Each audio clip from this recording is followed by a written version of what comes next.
Set boundaries with your avoidant partner or your avoidant ex. Your boundaries are your first line of defense. Your boundaries are also how you define yourself to the world as well as your partner. Your boundaries are what you do want, what you don't want, what you'll tolerate, what you won't tolerate, what you need, what you don't need. If you don't assert and define your boundaries, you are essentially a blank slate, and your partner can apply whatever they think fits to you. And if you don't enforce your boundaries, you're essentially canceling yourself, and you're telling yourself the message that it's okay to treat you in a way that you don't like.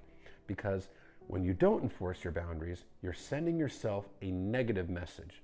The message you're sending yourself is that you can't rely on yourself, that you don't have your own back, that when somebody does something that you don't like, that you don't feel comfortable with, you just take it.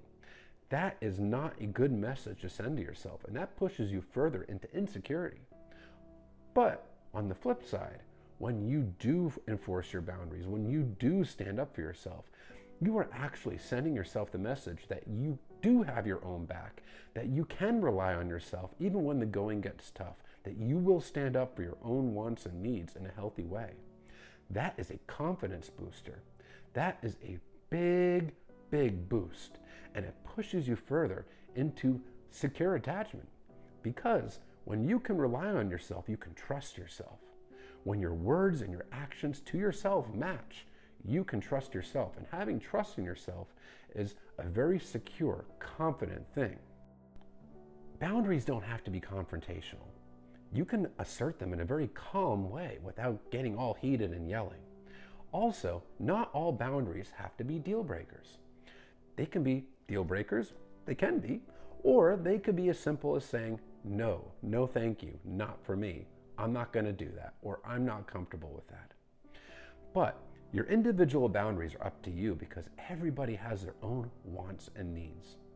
But let's say, for example, communication is a boundary of yours, and your avoidant partner starts to pull away from you, and they're pulling away, and then they pull the disappearing act where you don't hear from them for days on end.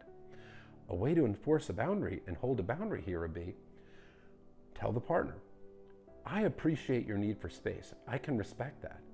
But I need you to appreciate my need for communication. If you need space, you need to tell me. Tell me that you need space and tell me how long, and I will respect your wishes. But if you can't give me the basic communication, if you can't even have the courtesy to tell me that you need space, that is a boundary of mine, and that's not something I'm willing to tolerate. Now, the consequences of that boundary are certainly up to you, but with that kind of lack of communication, it would be justifiable to leave the relationship altogether. Let's say that your avoidant partner is now your avoidant ex because they discarded you out of the blue. But commonly with avoidance, they want to be friends or even friends with benefits because they still want access to the benefits of you without the fear of losing you. They want their cake and to eat it too. They want all the fun things that come with you without the actual commitment and fear of losing you, without having to actually give anything of themselves to the relationship. Well, a boundary could be, no, I'm not going to be friends with you. We are either romantic partners or nothing. And hold to it. Even if there's temptation to give in and be friends or even friends with benefits, you are only hurting yourself if that's your boundary, because you're sending yourself the message that it's okay to be used. That it's okay for this person to discard you and still use you for their own validation, for their own gratification. That hurts you. You are hurting yourself by allowing that behavior because you're telling yourself that your wants and needs don't matter and that this person can treat you in a way that is disrespectful to yourself. Enforcing the boundary isn't fun, but it is so important because you're sending yourself such a powerful message when you do. When the avoidant ex comes back, another boundary that you set, if you're giving this person another chance, could be the condition that they have to go to therapy, that they have to work on their attachment wounds, that they have to work on healing themselves. Well, I'm open to getting back together, but I would need to see you in therapy, going regularly, and taking ownership of your attachment wounds, of your attachment style, and working towards becoming more secure. if you can't do that work and follow through with it, that's a boundary of mine. And I'm not willing to be in the relationship anymore under those circumstances because I'm not willing to get hurt again like you hurt me the first time. When the avoidant is gaslighting you and trying to blame you for their behaviors, blame you for their lack of communication in ways that could be like calling you too needy. Oh, I had to shut down. I had to pull away because you were too needy. Oh, I had to cheat on you because you are pressuring me too much. Various different forms of gaslighting. But when they gaslight you, they are trying to avoid accountability. And a boundary could be, no, I know my perception of reality. I know what I saw. I know what happened. And I'm not going to allow you to gaslight me like that. Enforce it. Put it out there clearly, calmly. And when you enforce it, that could be removing yourself from the situation. It could be saying, I'm not going to talk to you until you're willing to have an adult conversation and take ownership of your behavior. It could be leaving the relationship altogether as well. Your enforcement is certainly up to you as to what consequences you feel are necessary.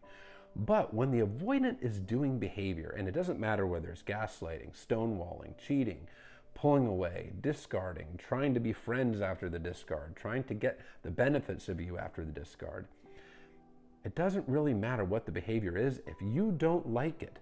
It's important that you assert your boundaries, assert it in a calm, fair, and concise way, and actually hold to it, no matter how great the temptation is to give in.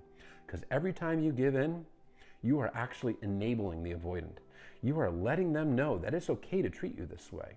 And you're also sending yourself the message that your wants, your needs, your feelings don't matter. And it's okay to treat you in a manner that you don't like. It's okay to treat you in this way.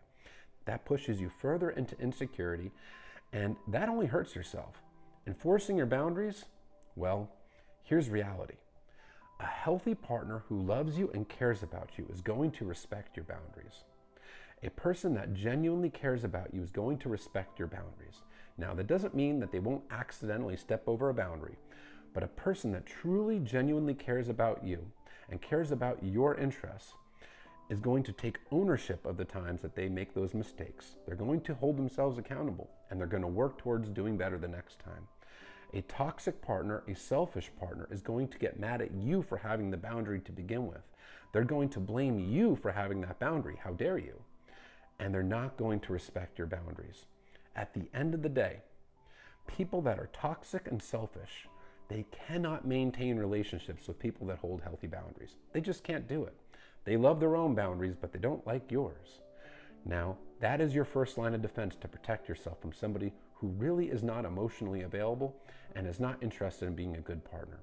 That's why it's so important to hold them with an avoidant, because you hold their feet to the fire. If this person loves you and cares about you, they're going to do the work to respect your boundaries.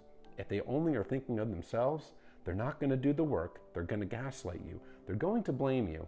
And ultimately, the relationship will come to its natural conclusion. But here's the thing.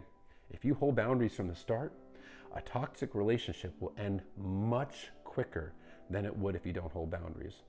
A 10-year-long toxic relationship might only last months, and you saved yourself all that time and emotional energy with the person who ultimately doesn't respect you, love you, or care about you. Hold your boundaries.